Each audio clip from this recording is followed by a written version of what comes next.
bro.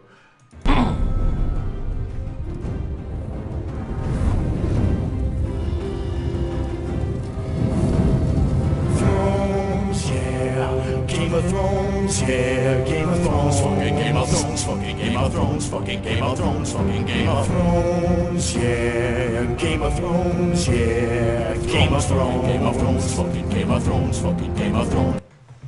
Welcome to Game of Thrones chat. I'm Dan, and I'm unsullied. I have not read the books by George R.R. Martin. Hi, I'm Thomas. I'm double solid because I've read the books twice. And today we're gonna talk about Season 5, Episode 6, with the title Unbowed, Unbent, Unbroken. which are the words of House Martell. But you're supposed to provide the name of the episode, not me. What's going on here?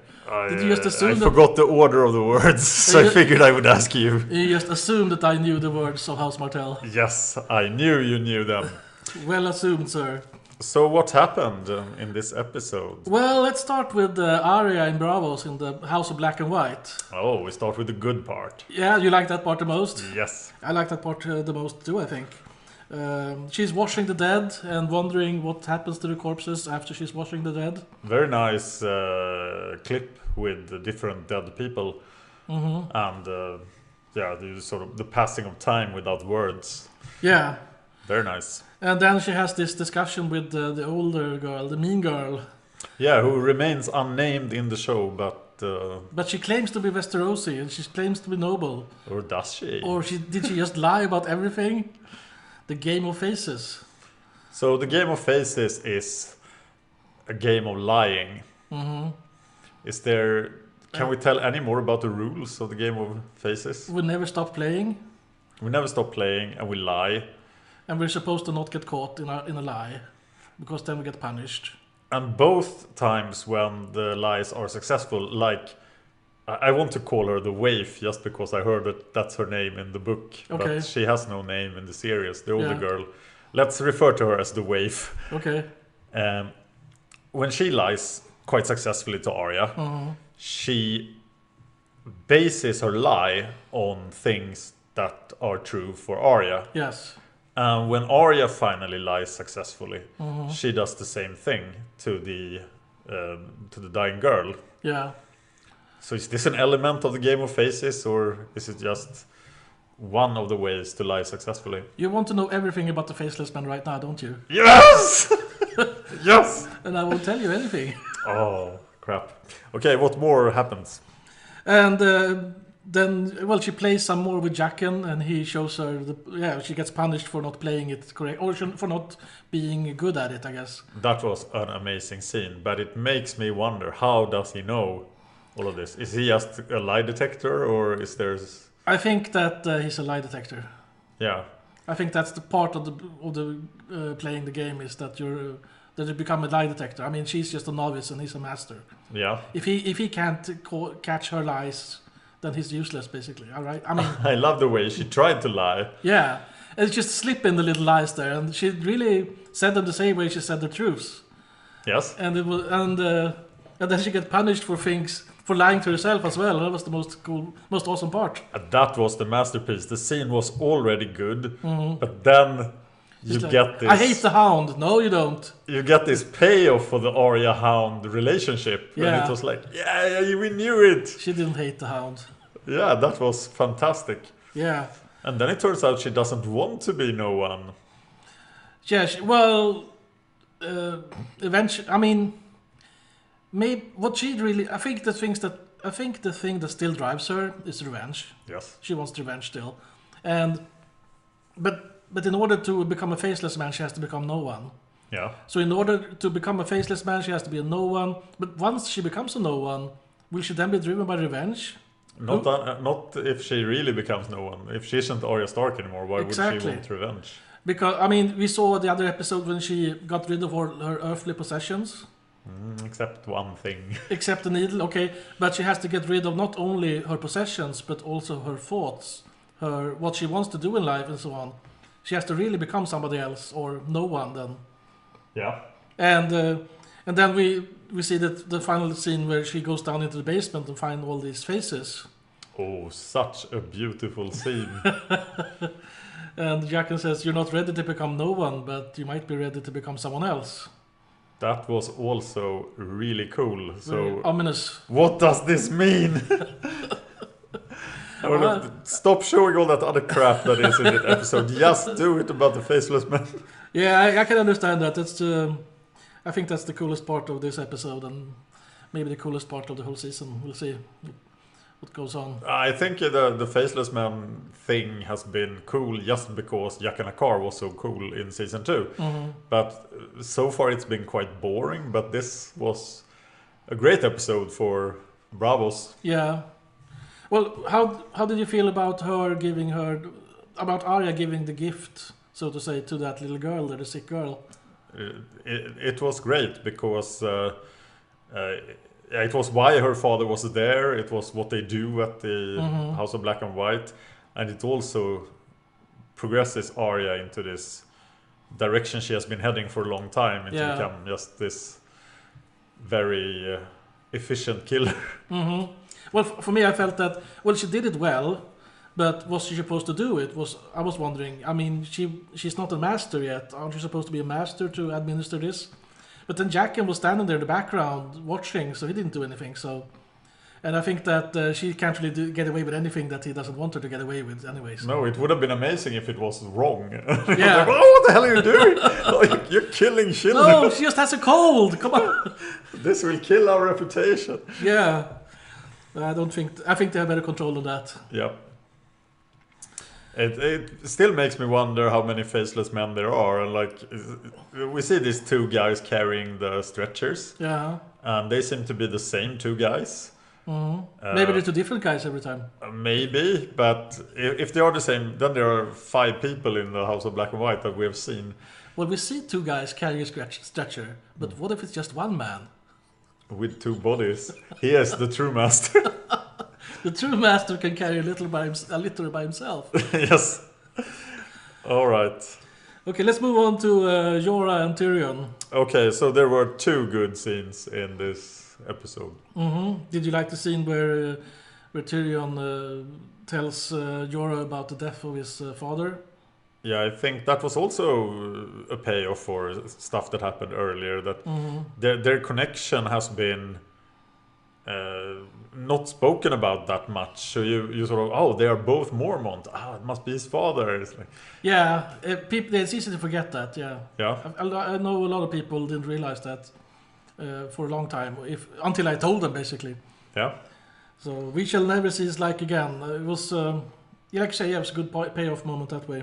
And really nice acting on both actors. Yeah, I think so too. You could really see what they were thinking there. And I like the speech about Daenerys as well, and the conversation. Yes, I like that too. So this, I mean, it's just a travel buddy movie thing here going on with Tyrion and Jorah, but it's you can really understand why Jorah is doing what he's doing, because he's basically worshipping Daenerys. Yeah, and I don't think this was clear until this point. That his motivation, it could be much lower than that. Maybe he was just in love with her, but now really, he's found a purpose in life. I think he's in love with her, but it's not. Yeah, but it's not that simple. It's not only that. Yeah, and also you can understand why he was so devastated being turned away by her. Yes. Last season, and because I think that he started out as a Turncloak, a spy back in season 1. Yeah. But then when he saw those dragons, he figured, well, I have a new master now. This is what I'm going to do. Yep. So I think Game of Thrones is very often at its best when it is travel buddy time. People are traveling in pairs and yeah. Well, this time, they're traveling in pairs, but more than that, we had the same thing with Brienne and Pod when they stop riding around and just talk to each other, and you get background stories. Yes. These background stories are also much more interesting than what they're doing right now. Yeah. And you have to have somebody to tell it to, because in the books, oftentimes you will get this background story just by reading the mind of that person, because you have these point of view things and people remembering stuff. But that doesn't work on TV. So then you have to have one person telling the other person their background story. So I mean, House of Black and White Arya, that wasn't the only good thing in this episode. I think this was good too. Yeah, it was good. And then the slavers show up. Didn't Jorah say last episode that they were going through Old Valyria to avoid pirates? Yes. And then they run into slavers instead? Where the hell are they? It looks like English countryside. Yeah, it's... it doesn't look the way I thought it would look, but... No, it kind of looked like Narnia. Yeah, maybe that's where they are. They're truly lost then. Yes. At least the slavers seem to know what they're going. Yeah. And so they're going to Volantis, and then they're like, oh no, wait, this guy Jorah, he can fight in the pits. Okay, let's go to Marine instead. So this was the first slaves they found. And then they immediately decide to go sell them. So they have one slave and one walking body piece that they're going to sell somewhere. Or maybe a truly good fighting slave is worth so much that you turn the ship around. Like you could get 50 galley slaves and they are worth less than a good fighting slave. I think it's just a little bit silly, right? They must have been heading for Marine all along, otherwise it doesn't make any sense. Yeah, it was strange. About the cock merchant thing. You said it. Yeah. I have a new dream profession. Cock merchant. Yeah, so there are actually people selling cocks in Essos. Now I forgot my train of thought.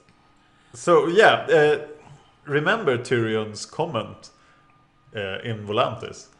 That it's when the bouncer tried to pat him on the head. Oh yeah. And he said it's better luck to suck a dwarf's cock. So I was thinking maybe he started that rumor. Oh, and now it comes back to bite him. Yes. Oops. It's a bit far-fetched, but I was thinking that I shouldn't have said that. Yeah, but the slavers were heading to Volantis. Oh, so they hadn't been there. So maybe rumors travel faster. Yeah, that could be happen though. Someone could hear this and immediately run to some place where they have ravens and attach this message to ravens all over. Yeah, they can attach this to these mysterious newsletters going around, telling the Wall about Daenerys and Tyrion about Commander Mormont. Yeah, so they post this on the fantasy version of Twitter. Yes. The bird Twitter, yeah. So, dwarf cocks are magical, latest news. And the slavers goes, oh, dwarf cocks. And everybody likes it. If people were that into dwarf cocks, there shouldn't have been that many dwarves for Cersei to kill. Yeah, that's... Why are people after dwarves all the time? What the hell? But let's give them the benefit of the doubt. Maybe when, for example, when the captain tells one of his henchmen to kill the dwarf, yes. It's basically, it could be just that they have an agreement between him and the man that, okay, instead of trying to interrogate people, we just threaten to kill them, and then they're going to scream out something about being valuable or something. And instead of just interrogating them, this is the way to spill their beans, so to say. Oh, that could be it. That could be it. Yeah, and maybe he just said we're going to Volantis to make them say who they are and what skills they have and so on. Ah. So it could be a very tricky interrogation technique. Yeah. It doesn't look that way, but let's say this because it's more fun that way. I was thinking I recognized the actor that played the slaver, and then I realized it was Mr. Echo from Lost. No, he was Adebisi from Oz. Oh, same thing. And now he's playing this invented character, as I understand it, who is not in the books. Well, there's a slaver captain in the books. Okay. But, so it could be that guy. So he's that guy instead. I don't remember the name of that guy. I'm not even sure if he has a name. Okay. Actually, but they are captured in the books. All right. Well, good. Back to the books. But it's a lot bloodier because Jorah didn't lose his sword before being boarded by the pirates. So lots of people get killed before he's subdued. So he is a great fighter, right? Yes. Well, Tyrion isn't lying when he said that he won the tournament at Lannisport. And we saw that Blood Rider getting killed by Jorah. Yeah, late episode 1. Yeah. Remember though that Jorah killed him he killed him in single combat, and KOTOR was one of the Blood Riders for Khal Drogo. Yes. And that's pretty cool. But Jorah would probably not have lived had he not donned his armor before fighting. You might remember that Daenerys told him, like, you should wear your armor tonight. And then there's fighting, and Jorah took a big hit to the chest by Kotor's Arak. Ah. And that would have probably killed him, but he was wearing armor. I have to rewatch this. He was wearing armor, so he just caught it, and then he just held it with his left arm while he attacked him with his right arm. Yep. And that's how he won the fight, basically. Had he not won armor, and they don't wear armor in the fighting pits. Details. And he's not. He doesn't bring any armor now anyway. So. True. So he has to adjust his fighting skill. He can't just take a hit like that. And given how they presented Grayscale in this season, I assume we're going to see the fighting pits pretty soon, because they've been speaking about them in more than one episode. Maybe Grayscale can be his armor. or maybe not. Maybe. It didn't seem like those stone men were invincible or even invulnerable. Or even any good. Or even any good, yeah. They were crazy. They were stoned. That's the word. Yeah. Okay, well, let's move on to King's Landing then. Yes. Where we have Littlefinger returning to King's Landing. Yeah, once again, he seems oblivious to what's going on in King's Landing. I mean, he was oblivious to Ramsay's a crazy man. Which apparently has been confirmed by the producers, that Littlefinger doesn't know that Ramsay's crazy. Yeah, that doesn't make any sense. And also the director for that episode confirmed that Littlefinger does not know that Ramsay is as mean as he is. And now Littlefinger doesn't seem to know anything about the Faith Militant. This is just silly. I mean, Littlefinger has a dossier on every field mouse in Westeros. Of course, he knows who Ramsay Snow is. As he's traveling in his TARDIS across all of Westeros, maybe he doesn't have time to catch up with the new information. Okay, so on TV he does not have a spy network, instead he has a TARDIS. Apparently spy network is at least not as good as it could be. Because I think this is the most dangerous situation we have seen Littlefinger in. When he's confronted by Brother Lancel? Or? Yes, because he's outnumbered.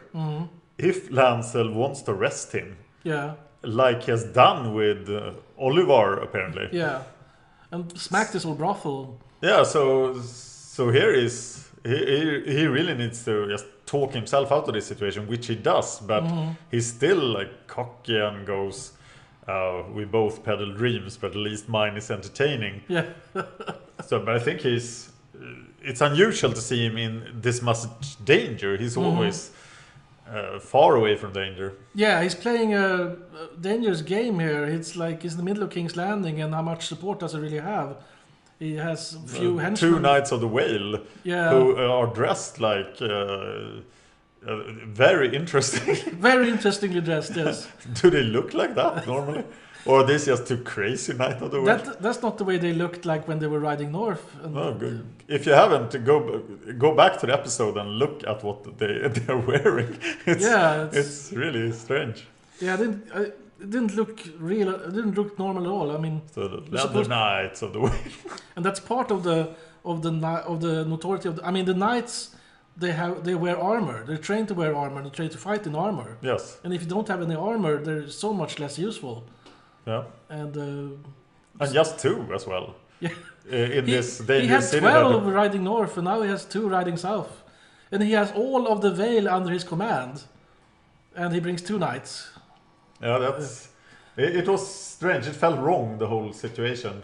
Yeah. But Lancel doing work. Yeah.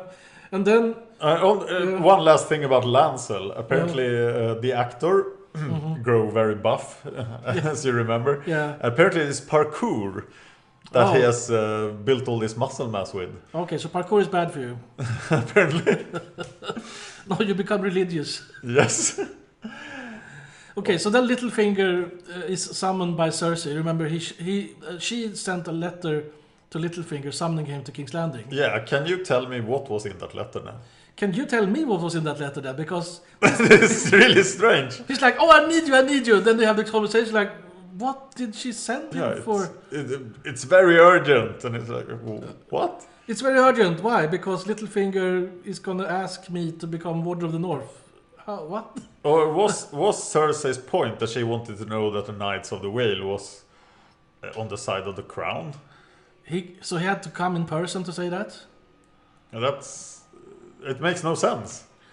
It's maybe it's just showing that Cersei doesn't know what she's doing. But given that he has a TARDIS, Littlefinger was in Winterfell. Disclaimer: he does not have a TARDIS. But Littlefinger was in Winterfell when Stannis set out from the wall. Mm-hmm. So before Stannis reaches Winterfell, Littlefinger has reached King's Landing. Yeah. And now he'll go to the Whale, get the army, and go all the way to Winterfell. And come there right after Stannis has... Disclaimer, Littlefinger does have a TARDIS. Apparently. Okay. That's just silly. Okay, so a man in a hurry can travel faster than an army. But not that much faster. Not that much faster. He still has to go by horse. And it's an army they're all cavalry. Is it all cavalry? I think it's all cavalry. It looked like all cavalry. Yeah. But even so, yeah. Maybe he went. Maybe he rode as fast as he could to the port and then sailed around the Vale down to King's Landing. That would be probably faster than going by horse the whole way, but it still doesn't. It's still significantly faster than Stannis. Yeah, exactly.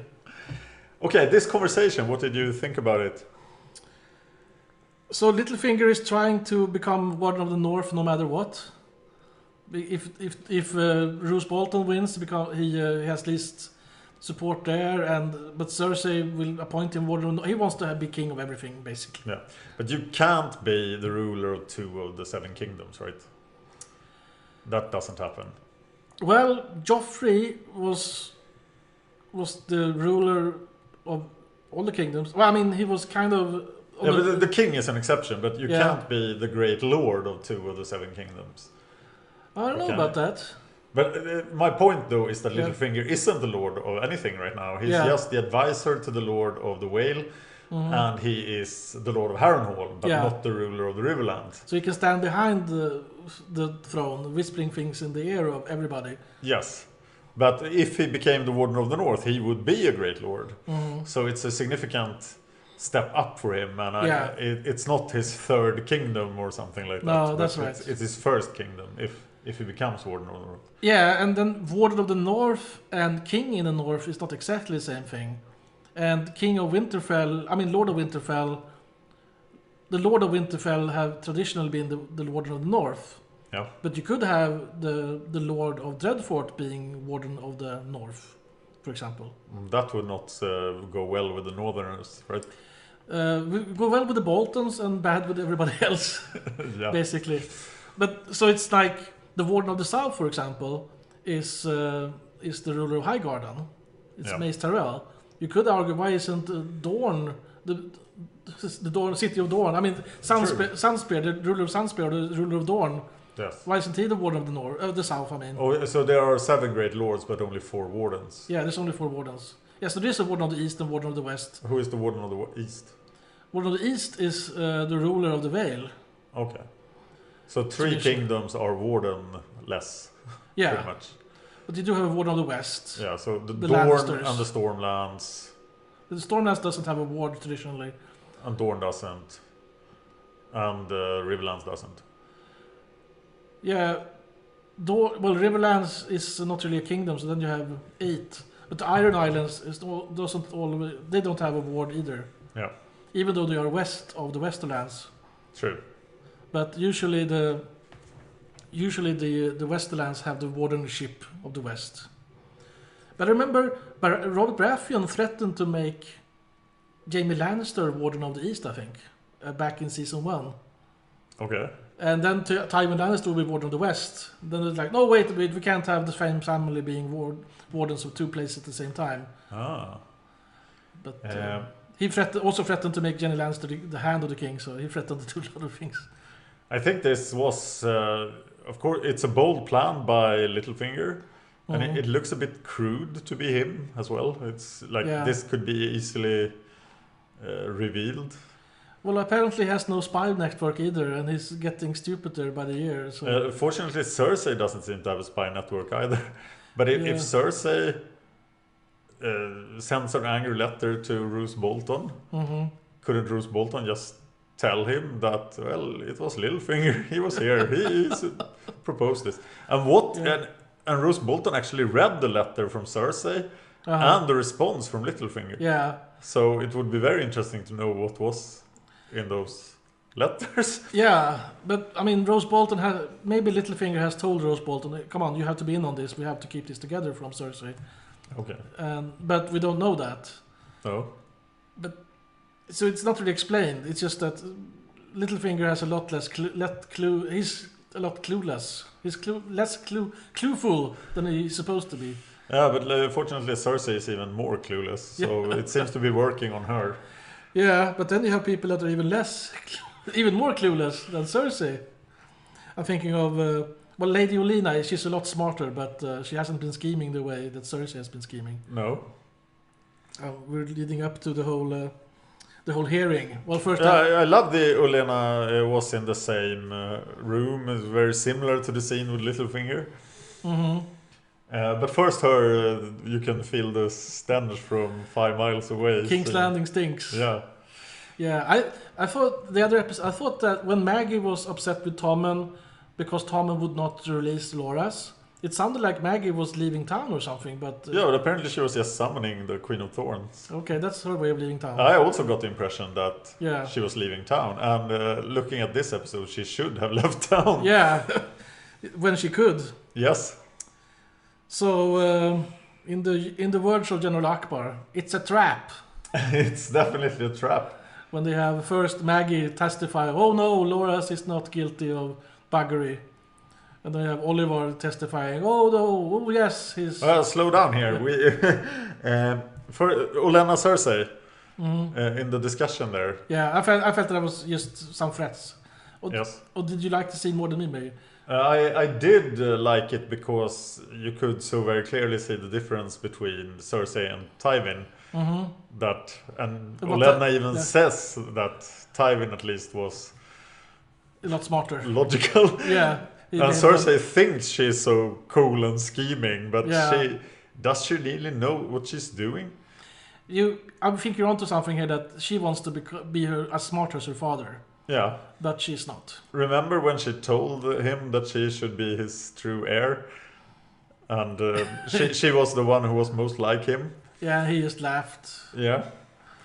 And I think I hope this season is not as predictable as it seems to be. And I think this season has been the worst season so far for many reasons. But yeah, same here.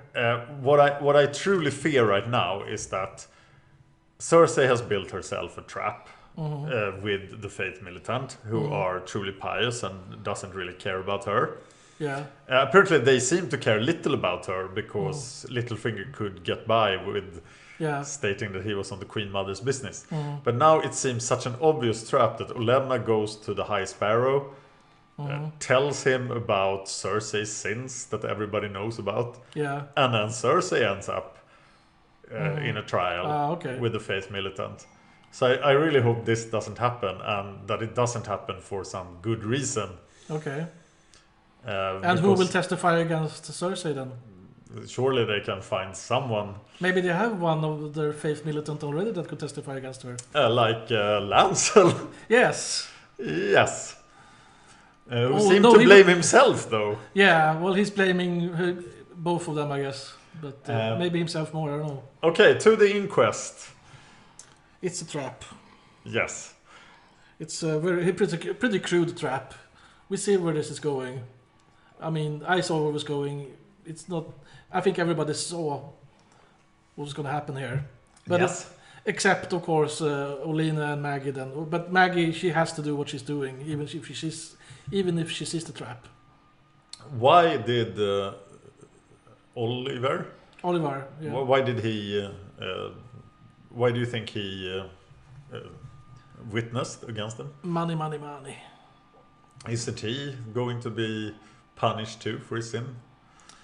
But what if Cersei tells him that he will get lots of money and power and stuff if he does this? Yeah. One thing I thought about that maybe Littlefinger, when Littlefinger was summoned in this haste, Yeah. was this underway already then? So maybe Littlefinger has talked That's Oliver. possible. Maybe Cersei told Littlefinger to tell Oliver. Yeah. Because Oliver is employed by Littlefinger, or Yes. was employed by Littlefinger. So maybe Littlefinger has convinced him about this. It is also possible that they have tortured Oliver to do this, make these statements. But the whole testimony is, so he has this birthmark. That's the big point. But if you're someone's squire, isn't it very likely you've seen this birthmark? Exactly. You dressed the guy. Uh-huh. You have spent a lot of time with him. Yeah. It's not the...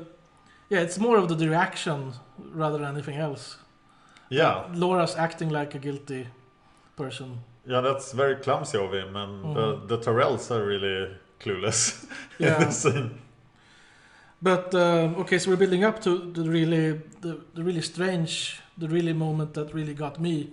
I mean, I saw where this was coming, but then they take Maggie, and the Kingsguard are starting to slowly draw their swords. Yes. And Tommen raises his hands, saying, basically showing, no, don't do this, don't defend my queen. Yeah. And that's really, I mean, come on. I was expecting Tommen to sort of look confused and then be about to do something and Cersei would stop him. That would make much more sense. Yes. But in this case, that doesn't make any sense at all. Maybe Cersei talked to him beforehand or something, but that doesn't make any sense either. No, it would make more sense if Cersei talked to the Kingsguard beforehand, but they were about to do something. Yeah, and they should do something. Yes. And what if they don't do something now? When are they supposed to do something? Yeah. So what are they for? What's the point of having those small tanks clanking around in full body armor 24/7? And this also makes more sense if Tommen is a child, like he is in the books now. Yeah, about 8 years old. Yeah. Yeah, but still... Because he's acting like an 8-year-old in a lot of the scenes. It would have made sense if Cersei was the one waving off the guards. Yes. Instead of Tommen being the one. Tommen seems so utterly useless. And now he's making other people useless as well. Yeah, it's spreading. It's like grayscale. Would they have waved off his guards if he would have been arrested as well? What would make him use his Kingsguard? It's... Yeah, it seems strange. Yeah. So that wasn't really well explained, I think. But still, this is one of the better scenes in the episode. We are like going down the list and it's getting worse and worse. Yeah, but yeah. So let's go to the... Yeah, I think it's the worst part, actually. But the Dawn part. Oh.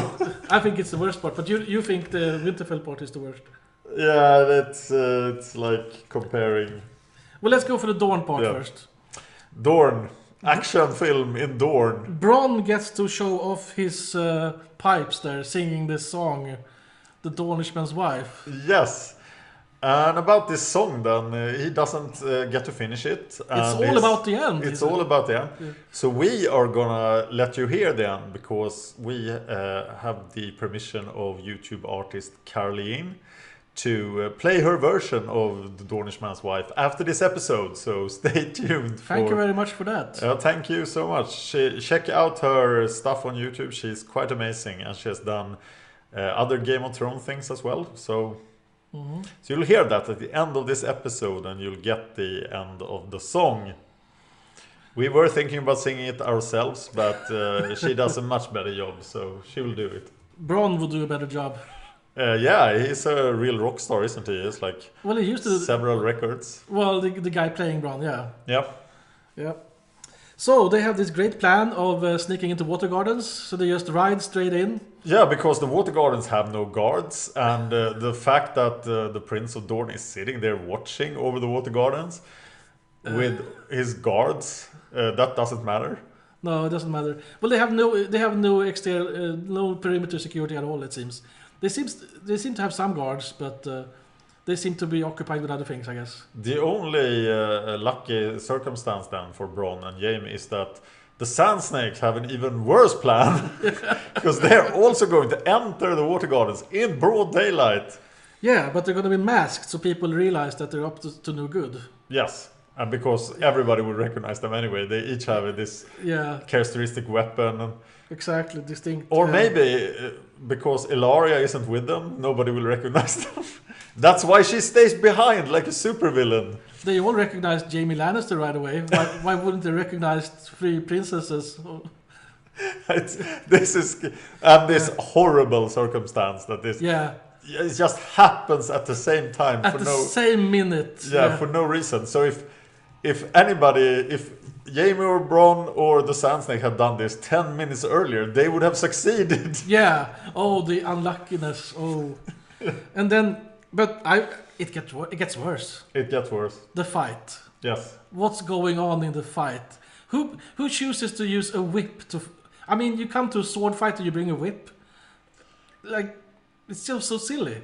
This reminds me of the scene in Team America, World Police, when the puppets are about to fight, and how will they do this with puppets? And then they slam the puppets into each other. They're like the bands, because you can't fight with puppets.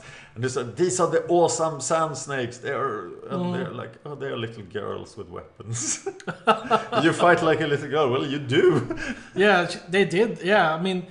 Obara Sand is supposed to be the deadliest of the three. She's the one fighting with the spear. Yes. And she's not able to kill Jaime, although Jaime is fighting with his left hand. Yeah. And he's slow to draw his sword also. So she's basically on par with him, or maybe he could have killed her, but I think it looked... Okay, let's give the benefit of the doubt. Let's say that Jaime and Bronn are surprised to be fighting women and they refuse to kill them or something. Because it looked like Bronn could just kill was it Numera or was it Atane? Yeah, Atane, I think. Numera is the one who runs up to Myrcella. Yeah, that's the one with the whip, yeah. The one with the two big knives there, that's Tiene or something. Yeah, and it looked like he could just kill her whenever he wanted to, but he didn't want to kill her. But let's say it that way, or I don't know. I mean, it's Game of Thrones. People are fighting with swords. Someone is supposed to die or at least get hurt. But no one gets hurt. What's the Sand Snake plan here? They weren't obviously going to just kill Myrcella because... That was the plan, wasn't it? Why didn't you do that? She's like, oh, there you are, come with me. I'm gonna kidnap you and kill you later. Or what? Nothing in this scene makes sense at all. She has her under her knife. And the whole point is to create a war between Dorne and the rest of Westeros. The best part of this scene was actually the romantic teenage thing between Tristan and Myrcella. That wasn't completely unreasonable. No, that felt like the start of a horror movie. But this scene was a tragedy. Yeah. And luckily Ariahota shows up and puts an end to the scene. Yeah, it's like I felt that, okay... everybody, let's see, what episode it is? Episode 6? Yes. We're going to keep all these characters around until episode 9 or 10 this season, so we can't kill them just yet. Okay, so everybody will survive this scene. That's how it felt like. One thing though, Bronn is cut.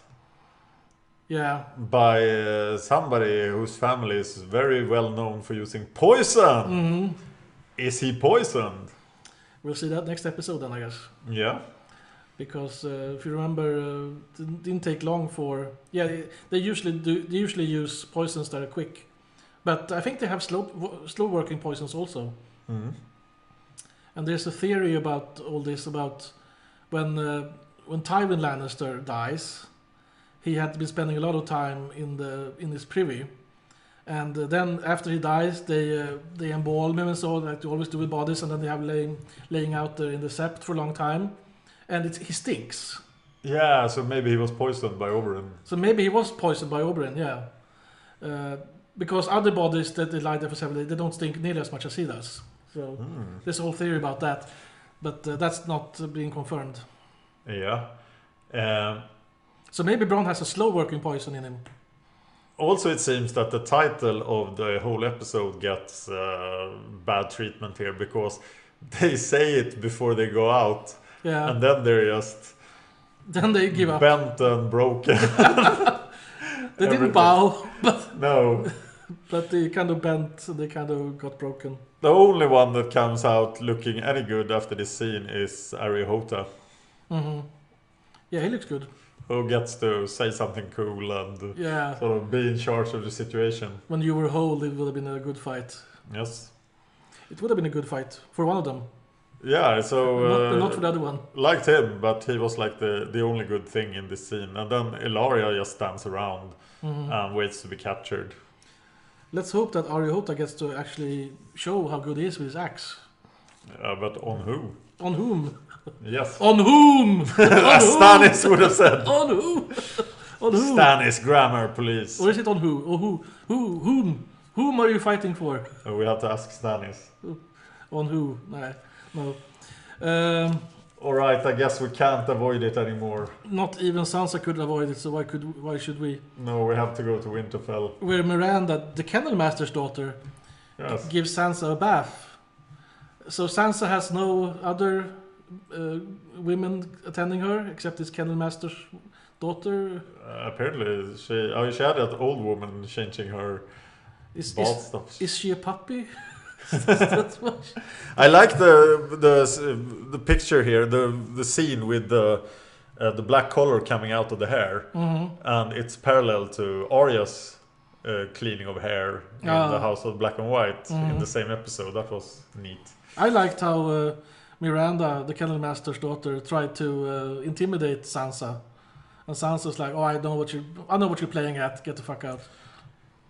Yeah, that was good. That was like, okay, Sansa has developed, Sansa has become stronger, and then we have to take it away from her. Yeah, that's it was a beautiful wedding, or it would have been a beautiful wedding if she would have wanted to marry him, but now she was pushed into it. She did say yes though, but what else? Yes, yet another wedding without people dying.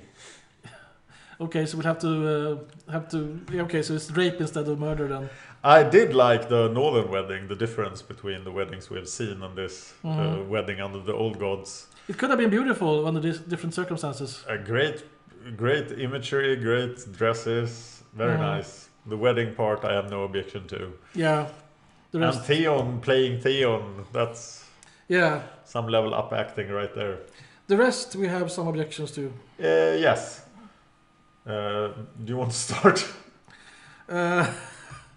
I think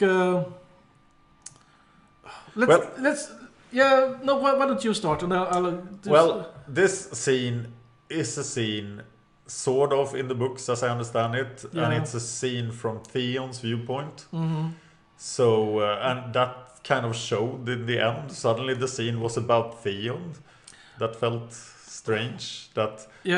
Well, there's some major differences. One of them being that it's not Sansa being raped. Yeah, that's a big difference, of course. Another difference is it's a lot nastier in the books than it is on TV. I do realize that. And also the Sophie Turner who plays Sansa, she actually liked the scene. She was really intrigued by the whole plot development. All right. So there's some people who like the scene. There are some people that very much do not like the scene. For example, the site Mary Kay has stopped all their coverage of Game of Thrones because of this one scene.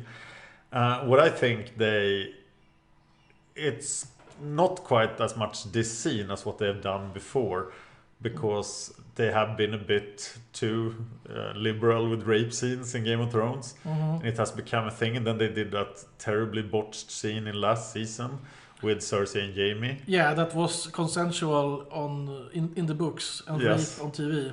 So now I felt they would be more careful with rape, and they absolutely were not. And it was unnecessary. It could have been implied, and just Sansa had so many outs here. There were like the light in the tower thing, Brienne, the Stannis attack, or that she actually would have done something herself, like pull a knife or whatever. And when she were fiddling with her clothes, they were like, "Oh, now she's gonna pull out the knife." Yeah, I thought that too. Oh, and finally Theon standing there, Yeah. apparently having some sort of reaction, remembering his whole life. Maybe he could snap out of it. But no, all these hopes are grinding, and all this development of Sansa, who I'm getting, of which I'm getting quite tired. It's like, oh, now Sansa will finally be cooler. We saw this last season, and we're like, oh, she's been under Littlefinger's tutelage.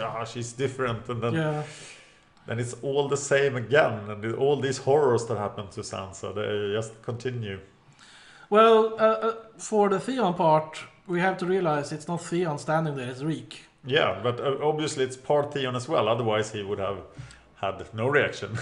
Yeah, also you think that Reek would not cry? You think only Theon would cry? I think Reek is primitive enough to just care about himself. Yeah. And he tries to avoid harm to himself. Theon would do something about it. I mean, season 1 Theon would do something about it. Yes. But Reek would not. No, I said there's a great conflict there, but... So maybe season 2 Reek killed Sir Roderick and killed some kids even, so... Also, one thing that disqualifies this scene, I think, is that... What's the character development here? Sansa is pushed back in her character development. Ramsay is already the number one hate object in the show since Joffrey died. So we already hate Ramsay. He doesn't need to do more bad things because we already want him to die. Oh, so that leaves Theon. So maybe the scene is all about him, but... Yeah, it would have been more interesting if Ramsay would actually have treated Sansa okay. But that would have been perhaps more terrifying as well. Like, what is he planning now? Yeah, maybe. I don't know. He was sort of on that track before. He was like being a little nice to her. And... He seemed very meek when he was talking to Littlefinger's, like, oh no, I will never hurt her. And Littlefinger's like, oh, I have no spy network now. I traded it for my TARDIS. So I believe you. Maybe Ramsay would truly fall in love and change. That would have been interesting. If a bit cheesy. But what would you have had Ramsay do instead? Okay, so they get married. Yeah. And then Ramsay's going to be like, oh no, I won't have sex with you? No, I think they could have ended the episode pretty much there. And then we're just going to assume that they have sex, or that they don't, or we're going to assume that they don't have sex? I think we could assume that they have sex and that it wasn't very good and move on from there. We could see Sansa the next morning and she's a bit sad. But we didn't need all of this. And then people can assume whatever they want to assume. Then. Yes. Some can assume that she's sad because she did it, and some that she's sad because she didn't do it, or...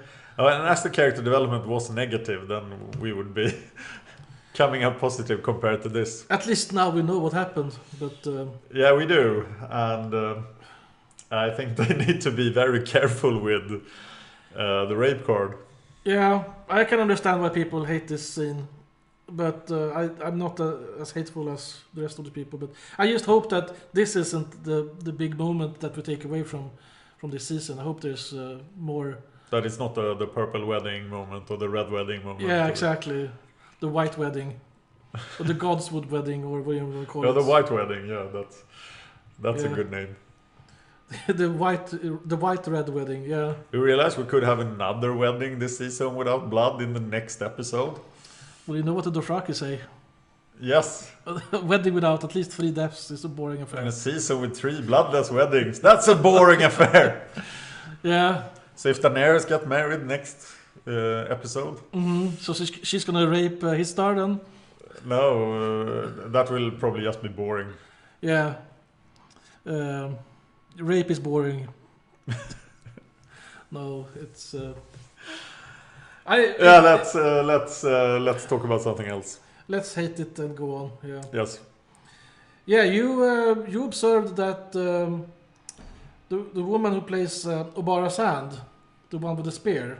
Yes. The actor, coolest of the Sand Snakes. Is the coolest, the most angry one of the Sand Snakes. Yeah. She's played by Keisha Castle-Hughes, and is an Australian-born New Zealand actress. And she has appeared in films such as Whale Rider, Star Wars Episode 3, Revenge of the Sith, The Nativity Story, and The Piece of My Heart. And she has also appeared on Walking Dead. But the thing is that she received an Academy Award nomination for Best Actress for Whale Rider. Which I haven't seen. No, I haven't either. But she was only 13. If you've seen Whale Rider, did you like her performance? Tell us in the comments. Was she worthy of a nomination or even a win? That makes her the only Academy Award nominated actor in Game of Thrones. Is that true? There's no one else? There is no one else. I would think someone like Charles Dance would have gotten a nomination somewhere along the line, but I guess apparently not. Maybe he just plays the same character all over. And he does it so well. Yeah, he does. So Keisha Castle-Hughes feel a bit wasted in the role. Yeah, if she's an Academy Award nominated actress, maybe she's wasted. There is actually a backstory to this as well, because she is a Game of Thrones fan, and she was thrilled with season 4 and the performance of Oberyn Martell.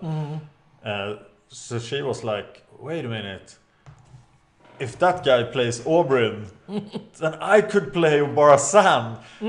So she contacted the production and was like, let me in. They're like, Academy Award nomination, let's see here. Yeah, so she actually wanted this role very much. I hope she isn't disappointed with the treatment the role has received. And I think she has some Maori background, so she's been practicing even before she started for the Game of Thrones. She's been practicing wushu for Game of Thrones then, for the whole spear thing. Yeah. But she practiced some other martial art with a similar weapon because of her Maori background before. Yeah. So she had background skills as well. Really cool. She was still not able to kill Jaime Lannister though. No, with one hand. With one hand, yeah. But he seemed to... It felt like he was trying to different style this time, using his right hand more than before. He's learning. Yeah, but I mean, it's just a wooden, or maybe it's a metal hand, but it's still, if you hit somebody with it, it's gonna hurt. So yeah. So I think he should try to fight two-handed rather than just use his left useless hand. Yeah, he should become like Hook and put different stuff in. for every episode, yes. Yeah, like a collection of things. Today I'm gonna fight with a fork and eat with a hook. And we do have a comment. Oh yeah, that we are going to address. I'm not sure how to pronounce this person's name, but it looks like Kam Slusiai. I'll take your word for it. I'm sorry if I butchered your name there. So he asked us, what did everyone think about Theon's reaction to Sansa's after wedding? So he's not completely emotionless. He's crying his eyes out, so he feels for Sansa. Yeah, that's a really strong reaction. Maybe she can work on him to have more than just sadness. Maybe maybe she can use him somehow. But I think would make more sense for her to just put a candle in the broken tower. She should do everything. Yeah, maybe she could have Theon put a candle in the broken tower. So she doesn't have to walk up all those stairs. Yeah, that would be horrible. She should put the candle there, convince Theon to become Theon. Theon should tell her that he didn't kill her brothers, and then they should both open the door for Stannis. Yeah, that's what I want to see. That's yeah. Let's hope that's the end of this. Let's hope that's the end of the season. Let's hope that this is a season that ends well. It's all about the ending, right, Bron?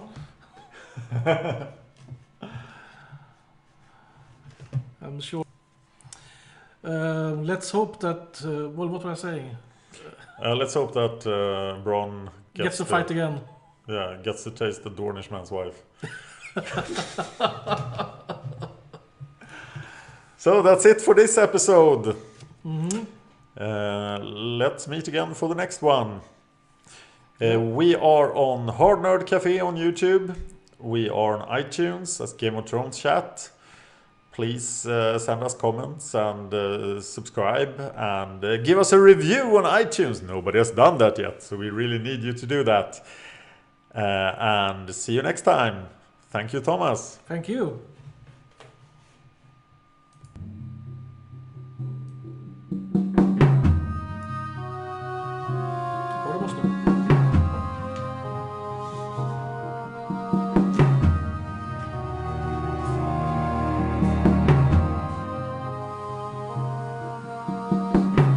Man's wife was as fair as the sun, and her kisses were warmer than spring. The Dornish man's blade was made of black steel, and his kiss was a terrible thing. The Dornish man's wife would sing as she bathed in a voice that was sweet as a peach. But the Dornish man's blade had a song of its own, and a bite sharp and cold as a leech. Oh, Dornish man's blade was made of black steel, and his kiss was a terrible thing. Dornish man's blade was made of black steel, and his kiss was a terrible thing. Dornish man's blade was made of black steel, and his kiss was a terrible thing. Dornish man's blade was made of black steel, and his kiss was a terrible thing. Oh.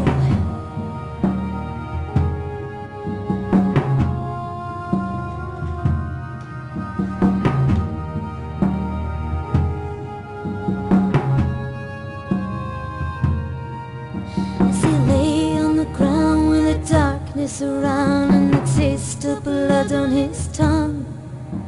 His brothers knelt by him and prayed him a prayer, and he smiled and he laughed and he sung. Brothers, oh brothers, my days here are done. The Dornish man's taken my life. But what does it matter, for Roman must die, and I tasted the Dornish man's wife. Oh, Dornish man's blade was made of black steel, and his kiss was a terrible thing. Dornish man's blade was made of black steel, and his kiss was a terrible thing. Dornish man's blade was made of black steel, and his kiss was a terrible thing. Dornish man's blade was made of black steel, and his kiss was a terrible thing. Steel, and his kiss was a terrible thing. Dornish man's blade was made of black steel, and his kiss was a terrible thing. Dornish man's blade was made of black steel, and his kiss was a terrible thing. Dornish man's blade was made of black steel, and his kiss was a terrible thing.